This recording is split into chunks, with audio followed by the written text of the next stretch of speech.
Yes sir. अच्छा, last time हमने जो यहाँ पे छोड़ी थी बात, वो ये पिछली स्क्रीन थी, फीचर्स ऑफ प्रोसेस कॉस्टिंग। मैंने बात की थी कि 4 स्टेप आपने, ये खैर फीचर्स थे। इसके बाद फिर हमने कहा था कि 4 स्टेप आपने फॉलो करने हैं।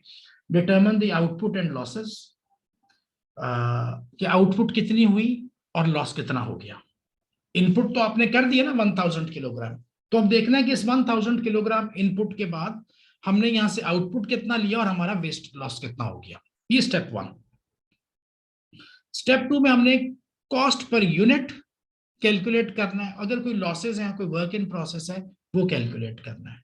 फिर स्टेप 3 में हमने total cost of output calculate करनी है, यानी कि फिनिश गुड्स टोटल जो बनी है उनकी वैल्यू कितनी है और लॉसेस कितना है, वर्क इन प्रोसेस कितना है। और मैंने वर्क इन प्रोसेस वगैरह WIP, इसको वर्क इन प्रोग्रेस भी कहा जाता है, वर्क इन प्रोसेस भी कहा जाता है, इसकी मैंने आपको लास्ट टाइम समझा दिया था। लास्ट स्टेप हमने कहा था कंप्लीट अकाउंट्स, ये टी अकाउंट हम बनाएंगे। ये हमने लास्ट लेसन को जब हम खत्म कर रहे थे तो हम ये बात कर रहे थे, तो मैंने थोड़ा सा एक रिकैप कर दिया है। तो आज हमने इन्हीं चारों स्टेप्स को अप्लाई करके दिखाना है कि ये कैसे हम करेंगे। तो एक छोटी सी एग्जांपल भी हम ले लेंगे। एग्जांपल में जाने से पहले एक और मैं छोटा सा बता दूं, ये मैंने पहले भी डिस्कस किया कि आपके पास नॉर्मल लॉस होता है। नॉर्मल लॉस जो आपका एक्सपेक्टेड लॉस है, आपके पास एबनॉर्मल लॉस होता है कि जब आपका लॉस एक्सपेक्टेशन से ज्यादा हो जाए। मैं इसकी एग्जांपल लास्ट टाइम दी थी, लेकिन पता नहीं क्या वजह, मैं रुक नहीं सकता, दोबारा से वो एग्जाम्पल रिपीट कर दूं ताकि अगर किसी को याद ना हो तो जेहन में आ जाए। मिसाल के तौर पे हमने 1000 किलोग्राम का इनपुट किया है, कोई रॉ मटेरियल हमने लगाया और हमारी एक्सपेक्टेशन है कि 10% हमारा लॉस होगा। इसको, ये 10% जो है, ये आपने अपने हिस्टोरिकल पास्ट एक्सपीरियंस के बेस पर या जो भी आपकी टेक्निकल प्रोडक्शन वाले हैं उनको पता है कि यार इतना लॉस हो जाता है। हर इंडस्ट्री में, हर प्रोडक्ट में कुछ ना कुछ लॉस हो ही जाता है, तो हमें पता है कि यार इतना लॉस होना ही होना है। तो अगर आपने 1000 इनपुट किया तो आपके पास जो गुड आउटपुट, इसको हम कहते हैं गुड आउटपुट, वो 900, वो आपके पास, चलो इसको गुड आउटपुट नहीं लिखते पहले, यहाँ पे आपके पास जो नॉर्मल लॉस आना चाहिए वो आना चाहिए 100 का, और जो आपके पास गुड आउटपुट है वो आनी चाहिए 900 की, इस 10% रूल को ज़हन में रखते हुए। लेकिन हुआ क्या कि पिछले महीने हमने जब 1000 किलोग्राम इनपुट किया तो हमारे पास लॉस हो गया जी 120, और जो गुड आउटपुट आई वो 880 आई। तो ये लॉस जो है, ये वाला लॉस मेरा 100 का, इसको मैं नॉर्मल लॉस कहता हूं। इस नॉर्मल लॉस को मैं तैयार हूं, और नॉर्मल लॉस जो होता है ना, बाय द वे, इसको कस्टमर पे करता है। नॉर्मल लॉस आप कस्टमर को चार्ज करते हैं। इसकी मैं आपको एग्जांपल बता दी थी, दोबारा समझा दूं कि अगर मैंने ये शर्ट बनानी है ना, तो इस शर्ट के अंदर जो फैब्रिक लगा हुआ है बनी हुई शर्ट में, वो तो 2.5 मीटर है, 2.5 मीटर है। लेकिन इस शर्ट को बनाते वक्त कोई 0.5 metre, half metre fabric waste हो गया था कटिंग में। तो जब मुझे कोई कस्टमर कहता है ना कि फैब्रिक कितना लगता है, तो मैं कहता हूँ 3 मीटर। तो वो मुझे कह सकता है कि भाई ये तो 2.5 मीटर नजर आ रहा है, आधा मीटर किधर है। मैंने कहा भाई वो तो बनाते हुए जाया हो गया। तो नॉर्मल लॉस क्लाइंट को चार्ज कर दिया जाता है, नॉर्मल लॉस क्लाइंट को चार्ज कर दिया जाता है। नॉर्मल लॉस कंपनी का नहीं होता, उसको आप अपनी कॉस्ट ऑफ सेल के अंदर शामिल करते हैं नॉर्मल लॉस को। अब यहां पे जब ये लॉस मेरा हो गया 120 का, तो मेरा तो एक्सपेक्टेड था कि 100 होना चाहिए, तो 20 हो गया एक्स्ट्रा। ये नॉर्मल लॉस है, ये तो कस्टमर को चार्ज होगा। ये जो 20 है ना, इसको मैं नॉर्मल लॉस कहूंगा, और ये कंपनी का लॉस है। ये लॉस हमारा है, इसको हमने बेयर करना है, इसको हमने बेयर करना है। मैं आपको एक मिसाल दे देता हूं, दोबारा से बात लंबी ना हो जाए। लेट्स सपोज हम पिज्जा बनाते हैं, और जब हम पिज्जा बना रहे हैं तो हमारा कुछ ना कुछ मटेरियल वेस्ट हो जाता है। कुछ वेजिटेबल्स ऐसी हैं जब हम लेकर आते हैं तो खराब होती हैं, तो उनमें से कुछ हिस्सा काट दिया, कोई फेंक दिया, कोई गोश्त, कोई मीट है उसको कुछ क्लीन किया तो उसमें से कुछ निकाल दिया, तो वो नॉर्मल लॉसेस हैं, उसको हमने कॉस्ट के अंदर शामिल करना है। अब जब मैंने पिज्जा बना दिया और डिलीवर करने के लिए भेजा, तो रास्ते में उस बंदे के हाथ से गिर गया पिज्जा। आपको पता है पिज्जा एक दफा हाथ से गिर जाए तो बर्बाद हो जाता है, वो तो फिर खाने के काबिल ही नहीं रहता। तो हमारा डिलीवरी बॉय वापस आ गया कि सर वो मैं पिज्जा लेके जा रहा था, मेरे हाथ से गिर गया था, तो अब मैं क्या करूं। मैंने कहा यार अब कस्टमर को एक और दे दो तो हमने एक और बना के भेज दिया कस्टमर को। अब हमारी तरफ से तो 2 पिज्जा गए, तो क्या हम कस्टमर को कह सकते हैं कि वो 2 पिज्जा के पैसे दे? वो तो नहीं देगा। वो कहेगा भाई दूसरा किस बात का, यार वो पहला हमसे गिर गया था तो उसके पैसे भी तुम दे दो। वो नहीं देगा।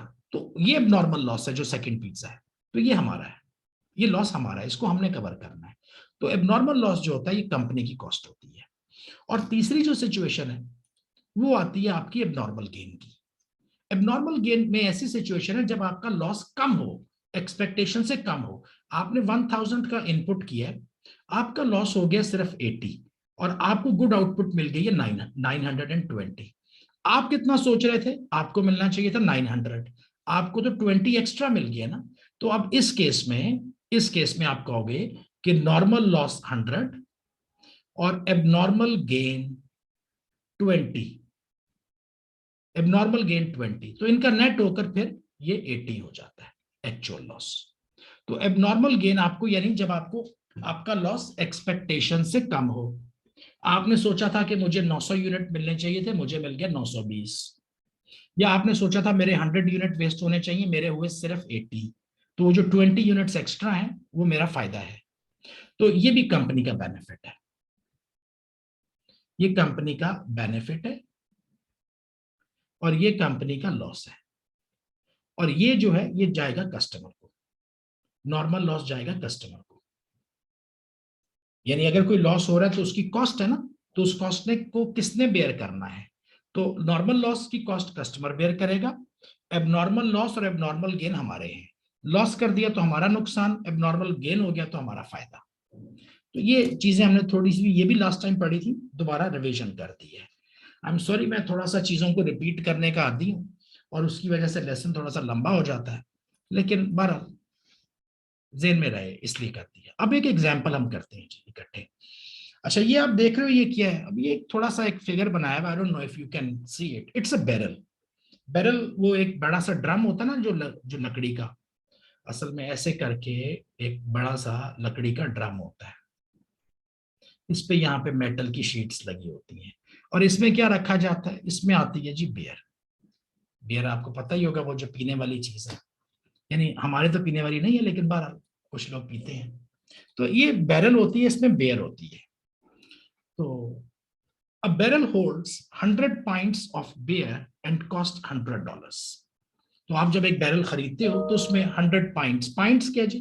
पाइंट ये एक मेजरमेंट है, जिस तरह आप लिक्विड मेजर करते हो लीटर में, मिलीलीटर में, तो pint 100 pints of beer and it cost $100। तो अब जब ऐसे आप देख रहे हो ना तो आपको लग रहा है कि यार मैंने $100 दिए और मुझे 100 पाइंट मिल गए, तो इससे मुराद ये है कि एक पाइंट $1। नजर तो ऐसे ही आता है ना, how much should we charge per point to cover our cost. तो हमारी कॉस्ट जो है वो कितनी होनी चाहिए, $1 पर पाइंट। नजर तो यही आता है, लेकिन अब होगा क्या, $100 divide by 100 pint is equal to $1 per point. लेकिन अब अगर आप इसमें देखो कि जब आपने इस बियर के जो ग्लास है इसमें जब आपने बियर डालना शुरू किया, तो कुछ ना कुछ बियर फ्लो हो रहा है, ओवरफ्लो हो रहा है, नीचे गिर रही है। और ये गिरती है हमेशा क्योंकि बियर की झाग बनती है, उसके ऊपर बहुत सारा झाग बन जाता है तो वो गिरता है, वेस्ट होता है बियर हमेशा। तो क्वेश्चन ये उठता है कि will you get the full 100 points from your barrel? क्या आप इसमें से 100 पॉइंट पूरे के पूरे निकाल लोगे या पूरे के पूरे 100 पॉइंट कस्टमर को बेच लोगे? तो उसका जवाब है कि नहीं, आप नहीं निकाल सकते। We only expect to get 95 points, क्योंकि 5 पॉइंट जो है वो ओवरफ्लो होकर गिर जाएंगे, जाया हो जाएंगे। तो कहने को तो वहां पे 100 है, लेकिन जो हम बेच सकेंगे वो सिर्फ 95 ही होंगे। तो अगर हम सिर्फ 95 ही बेच सकें तो ये हमारा नॉर्मल लॉस है। 5 पॉइंट का हमें पता है कि जब भी बैरल आएगी उसमें से 5 पॉइंट का लॉस होना ही होना है। हर किसी बिजनेस को अपने लॉसेस का पहले से कैलकुलेशन होती है।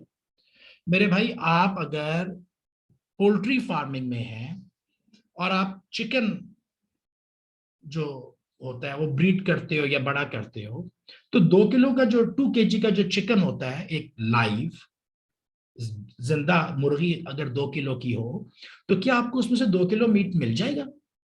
2 किलो चिकन में उसमें से आप मीट निकाल लोगे? नहीं निकाल सकते। आपको पता है उसकी सफाई सुथराई होनी है, उसके पर निकाल देंगे, उसके कंटेंट पता नहीं क्या निकाल देंगे, उसके बॉडी के अंदर कुछ वेस्ट पार्ट होते हैं वो निकाल देंगे। तो जो 2 किलोग्राम का चिकन है, मुझे उसमें से 1.5 किलोग्राम ही गोश्त मिलता है। तो मुझे पता है कि मेरा 25% का उसमें लॉस होना ही होना है। ये तो नहीं हो सकता कि कभी कोई चिकन को खोलो तो अंदर से बॉडी पार्ट्स निकल आए, एक और को खोला तो उसमें से बॉडी पार्ट ही ना निकले, सारा ही गोश्त निकल आए। ऐसा तो नहीं होगा। वेस्ट हमेशा होगा, तो एक स्टैंडर्ड बना हुआ होता है। हमारे इस बिजनेस में हमने सोचा हुआ है अपने एक्सपीरियंस की बेस पे कि जब भी 100 पाइंट की बैरल आए, तो 5 पाइंट तो वेस्ट होने ही होने हैं। तो इसका ये मतलब है कि अब हमें नजर ये आ रहा है कि हम जब $100 पे कर रहे हैं, तो उसके बदले में हमें 100 पॉइंट नहीं बल्कि सिर्फ 95 पॉइंट्स मिल रहे हैं। तो मेरी जो कॉस्ट है वो $1 से बढ़कर एकदम से $1.05 आ गई। तो अब जब मुझे कस्टमर पूछेगा कि भाई आपकी कॉस्ट कितनी है, तो मैं कहूंगा 1.05। ये मैंने आपको कहा कि नॉर्मल लॉस आप कस्टमर को चार्ज कर देते हो। ये देखो मैंने अपनी कॉस्ट बढ़ा दी। कस्टमर ने कहा कि कॉस्ट कितनी है, मैंने कहा 1.05। वो मुझे कहेगा भाई आप तो $100 में 100 पॉइंट लेते हो, आपकी कॉस्ट तो $1 होनी चाहिए, आप 5 सेंट ज्यादा क्यों बता रहे हो? मैंने कहा भाई क्योंकि मैं $100 में 100 लेता ही नहीं हूं, जो निकलते हैं वो 95 निकलते हैं, लॉस हो जाता है। तो मैंने यहाँ पे 100 के बजाय जब 95 लिखा, तो ये मैंने असल में कॉस्ट कस्टमर को ट्रांसफर कर दी। और मैंने कहा जी मेरी जो कॉस्ट है वो $1.05 और $1.05 पर पॉइंट है। अब क्या हुआ, कॉस्ट गई बढ़। जब भी कॉस्ट बढ़ रही है ना, तो याद रखिए ये बिजनेस के लिए कोई अच्छी बात नहीं है। यहां पे मैं आपको एक चीज बताता चला जाऊं। बाज दफा कुछ लोगों का ये ख्याल है कि बिजनेस कोशिश करता है जी कि जितना महंगा बेच सके बेच ले। बिल्कुल गलत। अगर कोई बिजनेस, आप भी कोई बिजनेस कर रहे हो और आपकी भी ये सोच है कि यार कस्टमर से जितना ज्यादा ले सकूं उतना अच्छा है, ये गलत अप्रोच है। हमारी कोशिश ये होती है कि हम कस्टमर से जितना कम ले सकें उतना अच्छा है। हाँ, अपने प्रॉफिट पे हमने कॉम्प्रोमाइज नहीं करना, अपने प्रॉफिट पे हमने कॉम्प्रोमाइज नहीं करना, लेकिन हम चाहते हैं एज अ बिजनेस कि कस्टमर को कम से कम पैसा मान दे ताकि वो हमारे पास मौजूद रहे। वरना अगर कीमत बढ़ाते चले जाओगे तो कस्टमर चला जाएगा। मैं आपको एक मिसाल देता हूँ। हो सकता है कि मैं एक टेबल बनाता हूँ या चेयर बनाता हूँ या कोई भी प्रोडक्ट बनाता हूँ, उसकी कॉस्ट 100 है। हो सकता है कि मैंने अपना प्रॉफिट जेन में सोचा हुआ है कि यार मुझे $20 चाहिए, तो मैं जब ऊपर अपना प्रॉफिट $20 रखता हूं, तो मेरी जो सेलिंग प्राइस है वो बन जाती है 120। अब मुझे एज अ बिजनेस, अच्छा बिजनेस जो है वो कोशिश ये करेगा कि ये जो 100 है क्या किया जाए कि ये 90 कर दूं। अगर मैं ये 90 कर दूं और मैं अपना प्रॉफिट फिर भी 20 ही रखूं, तो मुझे तो कोई नुकसान नहीं है, मुझे तो मेरा 20 मिल ही रहा है। मेरे कस्टमर को ये प्रोडक्ट 110 की मिलेगी और मेरा कस्टमर जो है वो हैप्पी रहेगा और मेरे साथ चलेगा। तो हम कोशिश ये करते हैं कि कॉस्ट को कम करें, अपनी जेब को कम नहीं कर रहे। हमारा $20 उतना ही है जो हमें चाहिए था, वो हमने ले लिया। लेकिन अगर मैं वेस्टेज करता चला जा रहा हूं या मेरे टीम मेंबर, मेरे स्टाफ वेस्टेज करता चला जा रहा है और कॉस्ट चली जाए 110 पर, और फिर मैं कहूँ कि भाई 20 मुझे भी चाहिए और कस्टमर को कहूं भाई आप $130 दे दो, तो मेरा कस्टमर कहेगा थैंक यू वेरी मच, मैंने आपके साथ काम नहीं करना, मैं तो अभी 20 ही ले रहा हूं ना यार। लेकिन मेरा अपना जो लॉस है वो मैं कस्टमर को ट्रांसफर करता चला जाऊं तो अच्छी बात नहीं होगी ना, कस्टमर चले जाएंगे।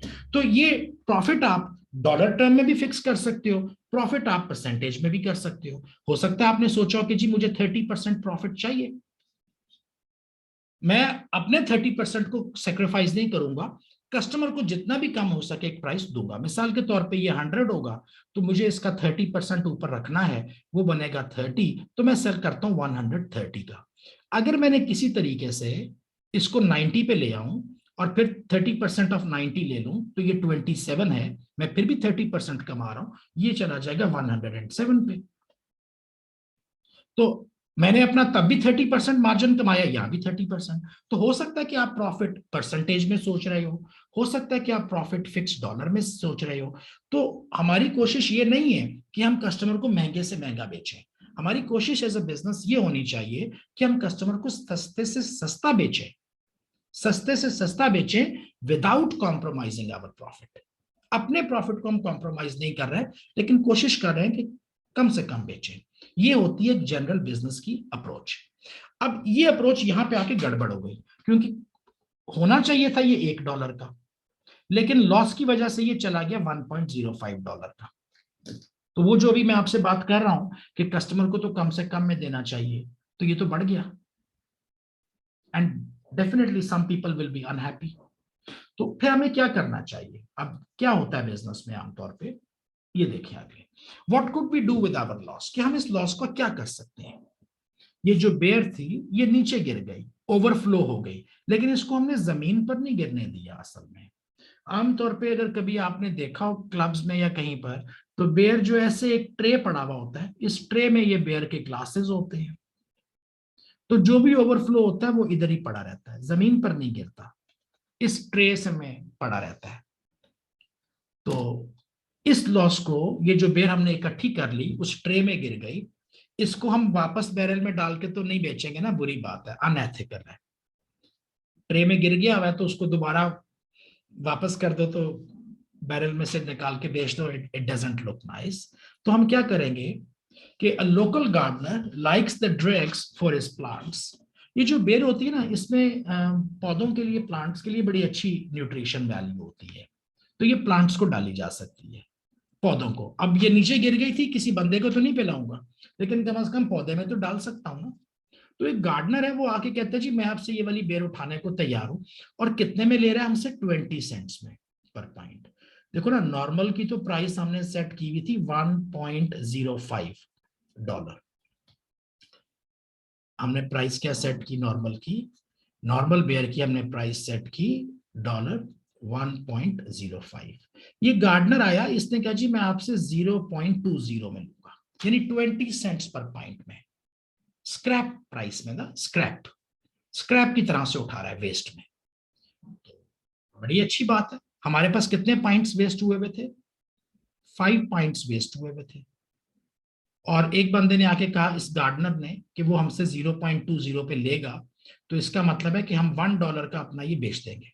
ये जो हमारा वेस्ट है ना, इसको हम बेचकर $1 रिकवर कर लेंगे। तो अगर हम $1 रिकवर कर लेंगे, तो उसको हम अपनी जेब में नहीं डालेंगे।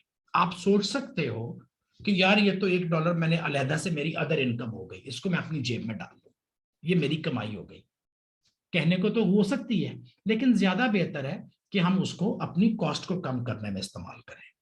हम कहेंगे कि अब हमारी कॉस्ट जो थी वो 100 थी, लेकिन $1 हमने रिकवर कर लिया, तो ये बन गया 99। अब मेरी कॉस्ट होगी 99, और जब 99 को 95 पे डिवाइड करूंगा तो मुझे कॉस्ट आ जाएगी 1.04।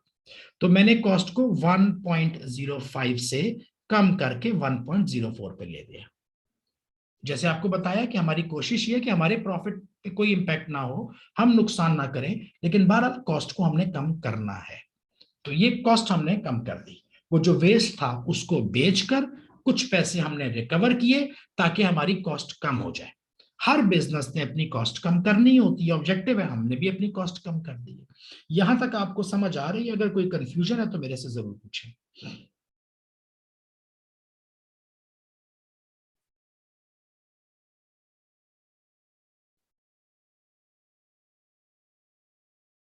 ओके,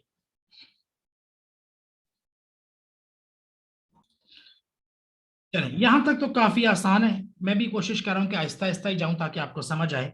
असल में तो काम इसके बाद शुरू होना है। अब हमने ये फैसला कर लिया कि हमारे पास एक स्क्रैप था 5 पॉइंट्स का। उस 5 पॉइंट के वेस्ट को, स्क्रैप को, हमने बड़ी कम कीमत पे 20 सेंट पे बेचकर $1 रिकवर किया, और उस $1 को हमने अपनी टोटल कॉस्ट को कम करने के लिए इस्तेमाल किया, और हमारी टोटल कॉस्ट $100 से कम होकर $99 हो गई। और फिर $99 के हमने कहा जी टोटल कॉस्ट है, और जो प्रोडक्ट की रिकवरी है वो 95 पॉइंट्स है, तो लिहाजा हमारे पास 1.04 पॉइंट आ जाएगा। चलो, पर डॉलर पर पॉइंट कॉस्ट आ गई, ये हमने अपना कॉस्ट रिडक्शन कर दी। अब इसकी अकाउंटिंग कैसे करना है? So how have we found the cost of a point to charge our party goers. तो अब हमने कॉस्ट कैसे कैलकुलेट की, ये फॉर्मूला आप अब देख लोगे और इसी फॉर्मूले को आपने हर जगह पे इस्तेमाल करना है। ये फॉर्मूला आपको पक्का हो जाएगा क्योंकि आज ही के लेसन में मैं इसको 10 दफा यूज करूंगा। इसका फॉर्मूला आता है जी कॉस्ट पर यूनिट का। कॉस्ट पर यूनिट का input cost minus scrap value of normal loss divided by input units minus normal loss unit.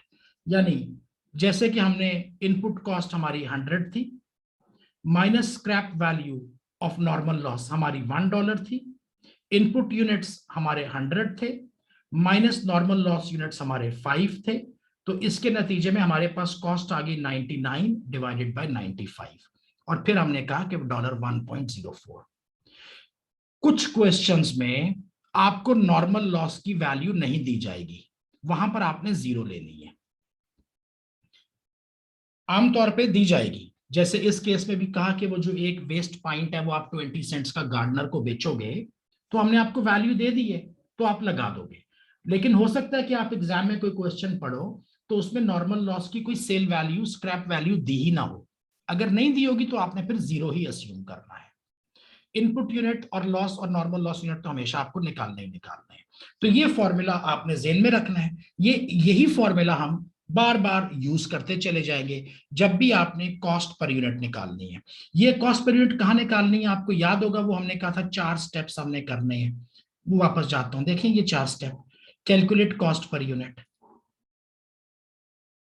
तो कॉस्ट पर यूनिट हमने इस फॉर्मूले से करनी है ऑफ आउटपुट। ये गुड आउटपुट की बात हो रही है, cost per unit of good output जो हमारा एक फिनिश्ड यूनिट बन रहा है। इसके बाद फिर हमने लॉसेस की और वर्क इन प्रोसेस की बात करनी है। तो ये cost per unit of good output की हम बात कर रहे हैं। चलें आगे चलते हैं। ये फॉर्मूला था, लर्न दिस फॉर्मूला। बड़ा आसान है, कोई ऐसी बात नहीं, और इतनी दफा आज रिवाइज करेंगे कि याद हो ही जाएगा। तुम याद ना भी करना चाहो तो तुम्हें जेन में बैठ जाएगा। What about unexpected losses? ये भी तो हो सकता है ना कि हम 5 पॉइंट्स का हमने सोचा कि लॉस होगा और 5 पॉइंट्स का ही लॉस हुआ अब तक। इससे पहले एग्जाम्पल में तो हमने नॉर्मल लॉस की बात की है, लेकिन अब नॉर्मल लॉस भी हो सकता है जिसको कि आप अनएक्सपेक्टेड लॉस कहते हैं। So at the end of the party we realize that we didn't get the 95 points we expected, we only got 85। हमने तो अपनी कैलकुलेशन, कस्टमर ने पूछा भाई क्या कॉस्ट है, हमने कहा यार हमारी कॉस्ट जो है वो 1.04 है, क्योंकि हमने 5 पॉइंट्स का लॉस जेन में रखा हुआ था। हमने सबको जनाब बेयर निकाल के देना शुरू कर दी, बांटना शुरू कर दी, सारा कुछ खत्म हो गया। फिर हमने देखा कि यार हम तो 95 पॉइंट रिकवर ही नहीं कर सके, हमारा तो 85 पॉइंट आया सिर्फ, क्योंकि वो जो बेयर निकाल रहा था, डाल रहा था, उसने थोड़ा केयरलेसली काम किया और कुछ ना कुछ हमारा नुकसान हो गया और हमें सिर्फ 85 पॉइंट्स मिले। तो ये अब क्या हुआ? अब क्या मैं सब लोगों को वापस बुला लूं कि भाई ये तो कम हो गए, पैसे बढ़ा दो? ऐसा तो नहीं हो सकता। ये नॉर्मल लॉस हो गया कितना, 10 पॉइंट्स का। अब नॉर्मल लॉस हमारा लॉस है। It is too late to charge more, we have already charge 1.04 per point. तो आप इसको ऐसे देखोगे कि यार ये एक पार्टी के लिए मिसाल दे रहा हूं, आप छोड़ दें पार्टी की, आप कंपनी की बात कर लें। जब मैं प्रोडक्शन कर रहा था तो मैंने साल के शुरू में अपनी प्राइस डिसाइड की थी मैंने अपनी साल के शुरू में अपनी कॉस्ट डिसाइड कर ली, उस कॉस्ट के ऊपर प्रॉफिट रख के अपनी सेलिंग प्राइस, और मैंने सामान बेचना शुरू कर दिया। सेलिंग प्राइस मेरी ऑलरेडी डिसाइडेड थी, मैंने वेबसाइट पे भी लिख दी है, प्राइस लिस्ट में छाप के दुकानों पर भी दे दी है। मैं फ्रूट जूस बनाता हूँ, आपको बेर बुरी लगती है, मैं फ्रूट जूस की बात कर लेता हूँ। मैं फ्रूट जूस बनाता था, अब मेरा अगर उसमें वेस्ट हो गया है, कोई पल्प वेस्ट हो गया है, कोई और चीज वेस्ट हो गई है, कोई फ्रूट खराब निकल आए हैं, तो अब मैं कुछ नहीं कर सकता क्योंकि मैंने ऑलरेडी सामान बेच दिया है या मैं ऑलरेडी सामान बेचने के प्रोसेस में हूं। सीजन स्टार्ट हुआ है, मैंने प्राइस अनाउंस की हुई है, अब जो भी होगा अगले सीजन में होगा। तो ये आपको बाद में पता चला क्योंकि एक प्राइसिंग जो होती है ये इन एडवांस तय हो जाती है। तो anyways it is too late to charge more, we have already charge $1.04 per point.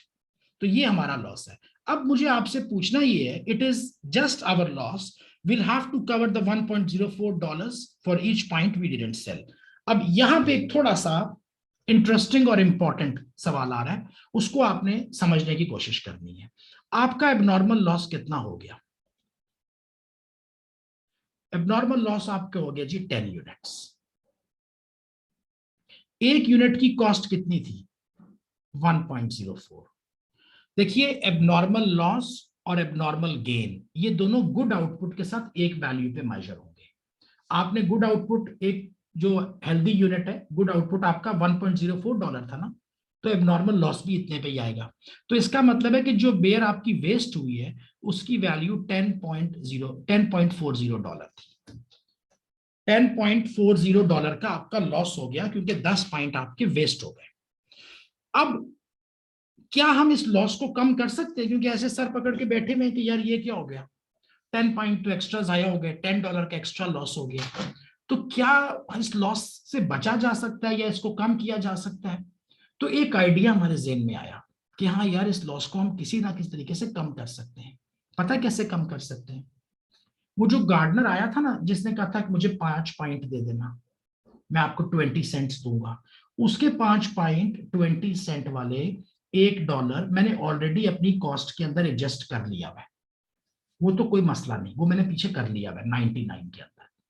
अब जब गार्डनर आया तो मैंने उससे कहा यार तुम्हें कितने पॉइंट चाहिए थे? उसने कहा जी आपने 5 कहे थे। मैंने कहा यार मेरे पास तो 10 एक्स्ट्रा भी हैं, लेने हैं ये?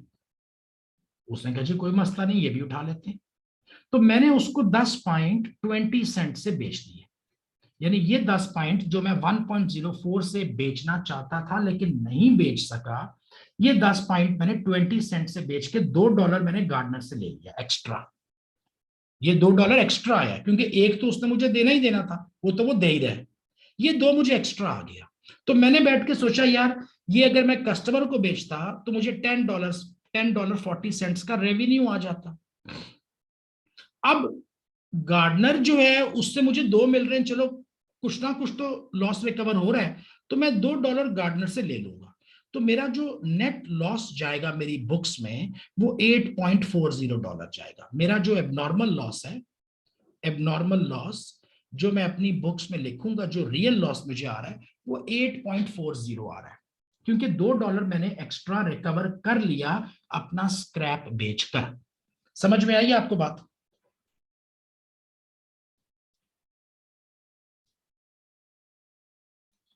ये पॉइंट इंपॉर्टेंट है, इसको समझ लीजिए। तो ना, ये आपने पूछा है कि जी ये $2 कहाँ से आ गए, एक्स्ट्रा कहाँ से आ गए? तो भाई एक बात समझो ना, मेरा ये 10 पॉइंट का नुकसान हुआ एक्स्ट्रा, मुझे कितने मिले? 85। 100 में से मैं सोच रहा था कि 95 मिलेंगे और मेरे 5 लॉस होंगे, लेकिन मुझे 100 में से मिल गए 85 और मेरे 15 लॉस हो गए।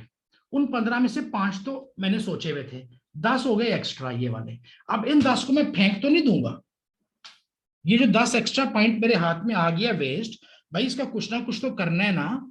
तो क्या किया जा सकता है? तो वही किया जा सकता है ना कि 5 जिसको बेच रहा था गार्डनर को, और उससे $1 की कमिटमेंट की भी थी, 5 पॉइंट देके मेरे पास आया गार्डनर के जी वो आपने कहा था 5 पॉइंट शाम को आके ले जाना। मैंने कहा यार वो 5 तो हैं, ये 10 अलहदा भी हैं, तो $2 मैंने गार्डनर से एक्स्ट्रा रिकवर कर लिया। गार्डनर ने मुझे फिर $3 दे दिए ना, 15 पॉइंट के $3 मुझे दे दिए। एक तो मैंने सोचा हुआ था, 2 एक्स्ट्रा आ गए। तो ये जो $2 मैंने गार्डनर से रिसीव किए हैं, आप ऐसे सोच लो ना कि 10 पॉइंट आपके पास लॉस हो गया, अगर सब कुछ ठीक जाता तो आप उसको 1.04 पर बेच लेते। अब आप 1.04 पे नहीं बेच रहे, इन 10 को आप स्क्रैप के तौर पे 2 में बेच रहे हो, तो जो आपका नेट लॉस होगा वो 8.40 का होगा। नेट लॉस जो है वो 8.04 का 8.40 का होगा, क्योंकि आपने जो एबनॉर्मल लॉस था उसको स्क्रैप वैल्यू पे बेच के कुछ ना कुछ पैसे रिकवर कर लिए हैं। ऐसा ही होता है सारे बिजनेस में। वो जो भी कहीं पे कोई लॉस हो रहा होता है, हम सोचते हैं कि यार इस लॉस का क्या किया जाए। मैं आपको एक मिसाल दे देता हूँ।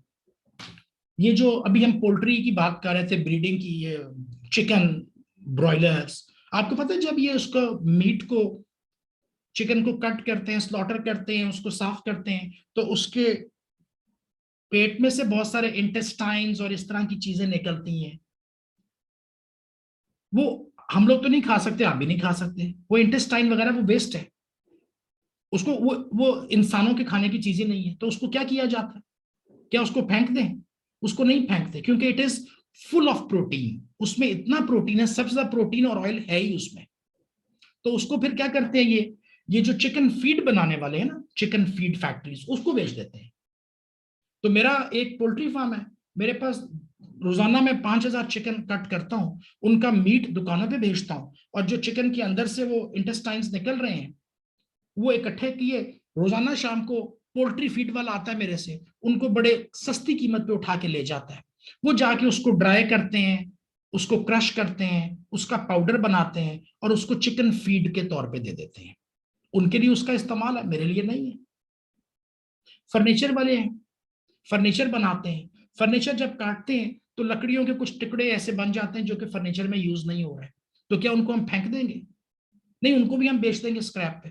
तो हम स्क्रैप बेच के अपनी कॉस्ट को कम कर रहे हैं। यही एक आइडिया। अब ये भी हो सकता है, अगली सिचुएशन हमारे पास एबनॉर्मल गेन की हो सकती है। Finally good news, what if the losses were not as much as we expected, कि हमारा जो लॉस है वो हमारी एक्सपेक्टेशन से कम हो गया है। हमने तो सोचा हुआ था कि 5 पॉइंट्स का लॉस होगा, 95 की हमें गुड आउटपुट मिलेगी, लेकिन एक्चुअली ये हुआ कि हमने 98 पॉइंट्स रिकवर कर लिए भाई। हमने तो बहुत बड़ा तीर मार दिया। वो जो 100 का हमने सोचा हुआ था कि 5 का लॉस होगा, 5 का नहीं किया, 2 का लॉस करके 98 निकाल दिए। तो आपने सोचा भाई ये तो जबरदस्त, मुझे 3 पॉइंट्स एक्स्ट्रा मिल गए, मैं इन 3 पॉइंट्स को एक्स्ट्रा को $1.04 से बेचकर $3.12 अपने कस्टमर से कमा लूंगा। पहले मैंने कस्टमर को कितने बेचने थे? 95, 1.04 से। अब कितने बेच रहा हूं? 98। तो 3 पॉइंट में एक्स्ट्रा बेच रहा हूं 1.04 से, तो मुझे एक्स्ट्रा अर्निंग हो जाएगी $3.12 की। It's our abnormal gain is 3 points. We expected to scrap them for 20 cents. We actually sold them for 1.04 cent. हमने तो सोचा हुआ था कि ये गार्डनर को दे देंगे ना सस्ता सा, अब हम उसको पूरी कीमत पे कस्टमर को बेच रहे हैं। अब यहां पे भी वही वाला कॉन्सेप्ट आपने अप्लाई करना है जो पिछले में आपको समझा रहा था। अब आपको क्या नजर आया कि आपका एबनॉर्मल गेन कितना हुआ? 3.12। लेकिन इतना नहीं हुआ, पता है क्यों? थोड़ा सा कम हुआ, क्योंकि जब वो गार्डनर आपके पास आया ना शाम को, तो गार्डनर ने कहा कि भाई वो आपने कहा था कि 5 पॉइंट दे दोगे, तो मैं 5 पॉइंट लेने आया हूं, ये लो जी अपना $1, $1 दे रहा हूं, मुझे 5 पॉइंट दे दो। आपने कहा गार्डनर से कि भाई आज तो 5 पॉइंट है ही नहीं, हमारा तो वेस्ट हुआ ही नहीं, हमारे पास तो सिर्फ 2 ही वेस्ट हुए हैं, क्योंकि 98 तो हमने ले लिए। तो गार्डनर ने कहा अच्छा, मैंने तो सोचा हुआ था कि आपको 5 इंटू 0.2 $1 दूंगा, अब मैं आपको 2 पॉइंट्स का 0.2 के हिसाब से 0.4 दूंगा। तो जो पैसे मैंने पहले जेन में रखा हुआ था ना कि मुझे $1 गार्डनर से मिल जाएगा, अब वो नहीं मिला, मुझे गार्डनर से सिर्फ मिले 40 सेंट्स, और 60 सेंट्स की मेरी इनकम की यहां से कमी हो गई। गार्डनर ने मुझे सिर्फ 40 सेंट दिए ना, क्योंकि मैंने उसको 2 पॉइंट दिए। तो इसका मतलब है कि ये जो 3 पॉइंट मैंने एक्स्ट्रा बेच के $3.12 एक्स्ट्रा कमाया है, जो मेरा गेन था, असल में ये सारा नहीं हुआ, क्योंकि साथ ही मेरा लॉस हो गया है 0.6 का। गार्डनर ने पैसे काट लिए, गार्डनर ने $1 नहीं दिया, उसने 40 सेंट्स दिए, तो वहां से मुझे पैसे कम हो गए। तो मेरा जो नेट गेन हो रहा है वो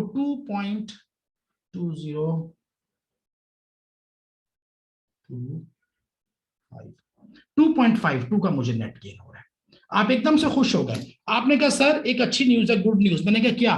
बोला सर हमारे पास 3 पॉइंट एक्स्ट्रा आए थे, वो मैंने कस्टमर को बेच के $3.12 एक्स्ट्रा कमा लिया, एक्स्ट्रा कमा लिया 3 पॉइंट का $3.12।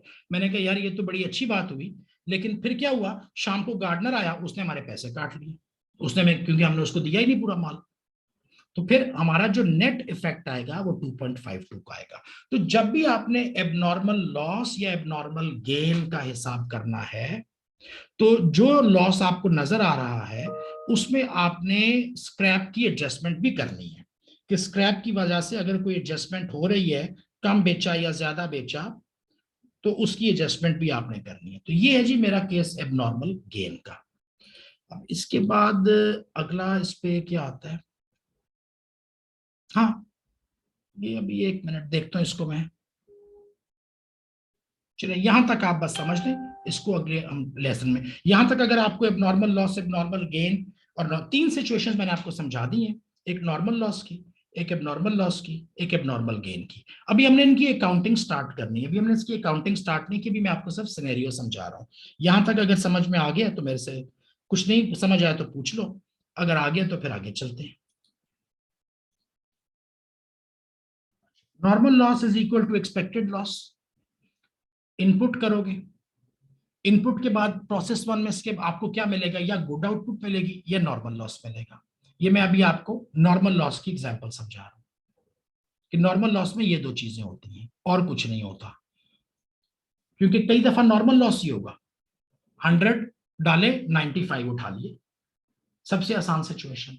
कभी आपके पास एबनॉर्मल लॉस और गेन हो सकता है, उसमें क्या होगा कि या अनएक्सपेक्टेड लॉस हो रहा है या अनएक्सपेक्टेड गेन हो रहा है। इनपुट डालूंगा, प्रोसेस वन के बाद मुझे गुड आउटपुट मिलेगी, मुझे नॉर्मल लॉस होगा, और इसके अलावा मेरा या एबनॉर्मल लॉस या एबनॉर्मल गेन हो रहा है, या एबनॉर्मल लॉस या एबनॉर्मल गेन हो रहा है, तीन चीजें हो जाएंगी। अच्छा, अब इसके हमने टी अकाउंट बनाने हैं, इसकी अकाउंटिंग करनी है। इसको हम एक ब्रेक लेते हैं और ब्रेक के बाद इसकी अकाउंटिंग ट्रीटमेंट आपको समझाते हैं।